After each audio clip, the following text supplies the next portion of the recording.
Hello बच्चों,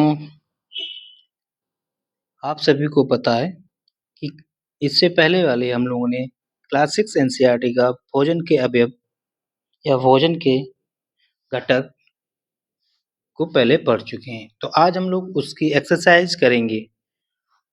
ठीक है, तो बच्चों पेन और कॉपी साथ में ले लो और क्वेश्चन आंसर एनसीईआरटी के आज सॉल्व करेंगे। हम लोगों ने जो पढ़ा है उसका थोड़ा सारांश देख लेते हैं, समरी क्या है। ठीक है, कल हम लोगों ने क्या-क्या पढ़ा था वो एक थोड़ा सा देख लेते हैं। हम लोगों ने जाना था कि हमारे भोजन के मुख्य पोषक जो तत्व हैं, उनमें क्या-क्या पढ़ा था बच्चों? कार्बोहाइड्रेट, प्रोटीन, वसा, विटामिन और लवण। इसके अतिरिक्त अतिरिक्त हम लोगों ने भोजन में आहारी रेशे, रेशे को हम लोगों ने क्या बताया था? रेशे को हम लोग कहा था कि रुक्षांश भी होते हैं, जिसे हमने बताया था रफेज भी कहते हैं। ठीक है, ये डिस्कस किया था। फिर कार्बोहाइड्रेट तथा वसा हमारे शरीर को मुख्य रूप से ऊर्जा देते हैं। ठीक है, प्रोटीन तथा खनिज लवण की आवश्यकता हमारे शरीर की वृद्धि के लिए और अनुरक्षण के लिए होती है। वहीं विटामिन की अगर हम बात करें, विटामिन हमारे क्या होता है? रोगों से रक्षा करता है। किससे रक्षा करता है? रोगों से। संतुलित आहार के बारे में हम लोगों ने पढ़ा था। बैलेंस डाइट हमारे शरीर के लिए आवश्यक सभी पोषक तत्वों तथा पर्याप्त रुक्षांश और जल उचित मात्रा में उपस्थित रहते हैं। ठीक है, हम लोग अगर संतुलित आहार नहीं करेंगे तो बीमार हो जाएँगे, बहुत ज़्यादा कर लेंगे तो मोटे हो जाएँगे, ये सब हम लोगों ने जाना था। फिर हम लोगों ने देखा था कि हमारे आहार में लंबी अवधि तक एक अथवा अधिक पोषक तत्वों की न्यूनता, न्यूनता मतलब कमी, ठीक है? कमी से विशिष्ट रोग अथवा विकार उत्पन्न हो जाते हैं। ठीक है? तो ये जो कल हम लोगों ने पढ़ा था वो इसी का ये शॉर्ट है। अब हम लोग अभ्यास प्रश्न देखते हैं। प्रश्न नंबर फर्स्ट क्या कह रहा है कि हमारे भोजन के मुख्य पोषक तत्वों के नाम बताइए। तो बच्चों बताओ हमारे भोजन के मुख्य पोषक तत्व कौन-कौन से थे? अभी-अभी हम लोगों ने पढ़ा, क्या थे? आंसर हम यहाँ पर एक स्लाइड जोड़ लेते हैं, ब्लैंक पेज, ठीक है? तो क्वेश्चन नंबर फर्स्ट जो है, उसका उत्तर क्या होगा? हम लोगों ने क्या पूछा गया कि हमारे भोजन के मुख्य पोषक तत्वों के नाम। हम लोगों ने कितने तत्व पढ़े थे? 5। कौन-कौन से? फर्स्ट हम लोगों ने पढ़ा था कार्बोहाइड्रेट। क्या होता है आपका? एक आपका कार्बोहाइड्रेट होता है। दूसरा हम लोगों ने पढ़ा था वसा। तीसरा हम लोगों ने पढ़ा था प्रोटीन होता है और चौथा बच्चों होता है विटामिन और पाँचवाँ आपका खनिज इत्यादि, ठीक है? इत्यादि में आपका जल और उच्चांश भी आ जाता है बट मेनली ये 5 ही होते हैं, ठीक है? ओके? हुँ। अब हम प्रश्न नंबर 2 देखते हैं बच्चों। तो पहला प्रश्न आपका हो गया पोषक तत्व हो गए। दूसरा क्या कह रहा है कि निम्नलिखित के नाम लिखिए। अब हमें बताना है कि पहला प्रश्न देखिए यहाँ पर का पोषक जो मुख्य रूप से हमारे शरीर को ऊर्जा देते हैं। अच्छा वो कौन-कौन से पोषक हैं जो हमारे शरीर को ऊर्जा देते हैं? बताओ बच्चों। तो इसके आंसर हो जाएँगे हमने जाना था कि 2 ऐसे पोषक तत्व हैं जो हमें ऊर्जा देते हैं। कौन-कौन सा?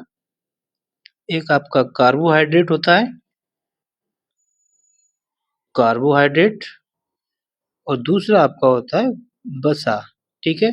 ये हम लोगों ने जाना था। ऑप्शन नंबर खा देखें, पोषक वह पोषक कौन-सा है जो हमारे शरीर की वृद्धि करता है और अनुरक्षण के लिए आवश्यक है?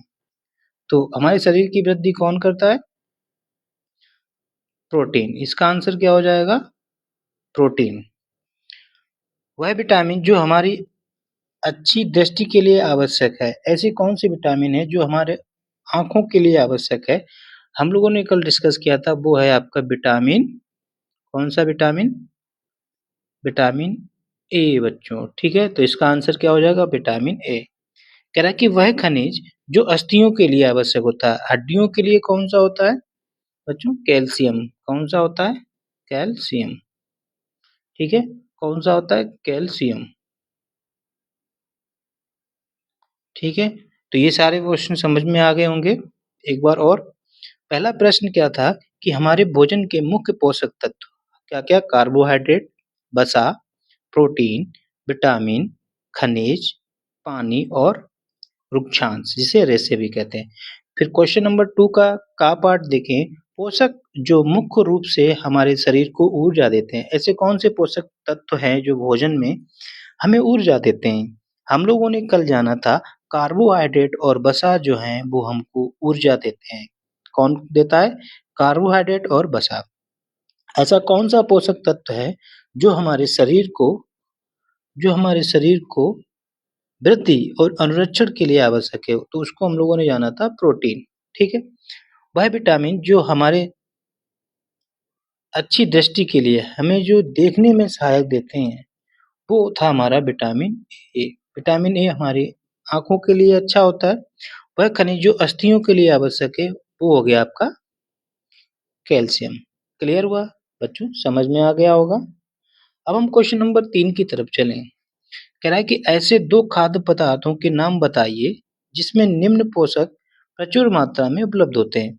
अच्छा, कह रहा है कि दो बताने हैं हमको, ऐसे दो खाद्य पदार्थ, खाने वाली चीजें बतानी बच्चों, जिसमें ये जो है ना वसा खूब हो, किसी में स्टार्च भी, मंड भी खूब हो, आहारी रेशे और प्रोटीन हो। ठीक है, तो इनके हम आंसर जान लेते हैं। ठीक है, स्लाइड पे चलते हैं। ठीक है बच्चों, यहाँ पर पढ़ लेते हैं। क्वेश्चन नंबर 3 देखें।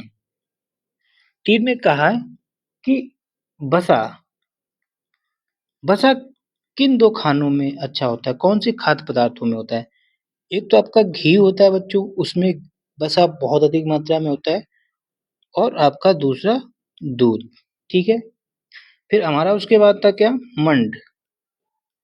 मंड को इंग्लिश में क्या कहते हैं बच्चों? स्टार्च। और वसा को कहते हैं फैट।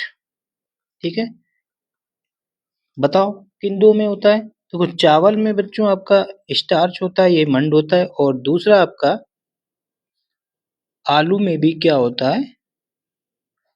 स्टार्च होता है। और तीसरा हम लोगों ने क्या देखा था? आहारी रेशे। रेशे वाला भोजन कौन सा होता है? आपका सब्जी और फल। सब्जी और फल में रेशे होते हैं। फिर आपका नेक्स्ट चौथा जो था आपका था प्रोटीन। प्रोटीन किन किन में मिलता है? प्रोटीन पनीर में होता है, पनीर में, और दूसरा हमें राजमा, और भी कई ऐसी चीज होती हैं जैसे कि चना, है ना? इन सब में प्रोटीन प्रचुर मात्रा में होती है। दालें, खूब दालें खाया करो, ये सब चीजें खाया करो। तो आपको समझ में आ गया उस क्वेश्चन नंबर 3 के आंसर क्या होंगे। अब हम प्रश्न नंबर 4 करते हैं, जो आपके सही और गलत हैं। ठीक है, सही और गलत का चिन्ह बताना है। कह रहा है कि केवल चावल खाने से हम अपने शरीर को पोषण आवश्यकताओं को पूरा कर सकते हैं। क्वेश्चन कह रहा है क्या सिर्फ हम चावल खाकर ही हमें जितने भी सारे पोषक तत्व तो चावल में ही मिल जाते हैं? ऐसा तो नहीं है, यानी कि ये बात गलत हो गई, है ना? सिर्फ चावल खाने से ही सब चीज मिल जाए तो अन्य चीजें तो हमें खाने की जरूरत है ही नहीं, खरीदने की जरूरत है ही नहीं, है ना? तो केवल चावल ही अकेला हमारी सारी पोषक तत्व तो नहीं देता है। ठीक, क्वेश्चन नंबर खा देखें। कह रहा है कि संतुलित आहार खाकर अभावजन्य रोगों की रोकथाम की जा सकती है। हाँ, अगर हम अच्छा खाना संतुलित खाएंगे तो हमें ये बीमारियां नहीं होंगी। तो यानी कि ये बात बिल्कुल सही है। तो खा नंबर का आपका सही होगा। गा नंबर देखें। कह रहा है कि शरीर के लिए संतुलित आहार में नाना प्रकार के खाद्य पदार्थ होने चाहिए। नाना प्रकार का मतलब वो नाना नहीं, आपके मम्मी के पापा वाले नहीं। नाना प्रकार का मतलब कई प्रकार के भोजन, है ना? अलग अलग भोजन होने चाहिए, बिल्कुल होने चाहिए। हमें अलग अलग प्रकार के भोजन करने चाहिए, संतुलित भोजन करना है। अब यही नहीं कि एक ही प्रकार की चीजें खा रहे हैं, नहीं। क्वेश्चन नंबर घ देखें। कह रहा है कि शरीर को सभी पोषक तत्व उपलब्ध कराने के लिए केवल मांस पर्याप्त है। ये तो बात बिल्कुल गलत है, तो ये वाला गलत। तो आपके 2 सही, 2 गलत। रिक्त स्थानों की पूर्ति कीजिए। क्वेश्चन नंबर का देखिए, कह रहा है कि विटामिन डी के अभाव से होता है। बच्चों बच्चों में एक रोग होता है जिसे हम बोलते हैं रिकेट्स। ठीक है, क्या बोलते हैं? रिकेट्स। तो हमारे अगर शरीर में बच्चों विटामिन डी की कमी हो जाएगी तो हमें रिकेट्स नाम के रोग हो जाएगा। ठीक है, क्या हो जाएगा? रिकेट्स नाम का रोग हो जाएगा। ठीक है, क्या लिखेंगे? यहाँ लिख देते हैं रिकेट्स। ठीक है, कह रहा डेड डेड डेज किसकी कमी से बेरी बेरी रोग हो जाता है? विटामिन बी की कमी से। तो विटामिन बी की कमी से